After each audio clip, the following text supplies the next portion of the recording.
Jalenek jotaketi ardu etxe berria eraikitzen, beste milaka kurdu legez Anfal kanpainaren biktima izan zen.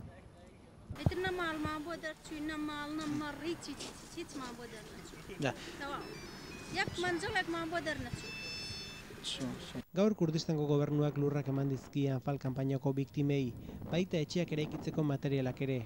Jalen gustura dago, bizitza berria hasiko duelako. Bere auzoa kexu da, hainbat senide kendu zizkion lehengo erregimenak.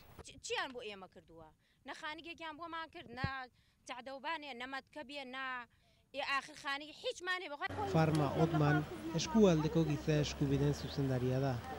Kurdistango gobernuak ahalegin berezi egiten duela dio. Aitortzen du diru gehiena etxeak egiten joaten dela eta gutxi landu dituztela gorrotoa sufritu dutenek izan ditzaketen arazo psikologikoak. Anfal kanpaina genozidotzat hartzea eskatzen dute. Irudi bat oso ezaguna da.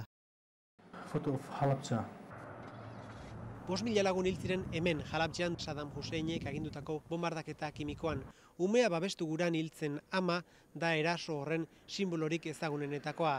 Anfal kanpainan guztira 180.000 kurdu hil zituztela diote iturri batzuek. Halabjako hilarria argi mintzo da. 400 gora gorpu daude hilobi honetan bakarrik. Bizirik irten zirenen ardura da memoriari eustea.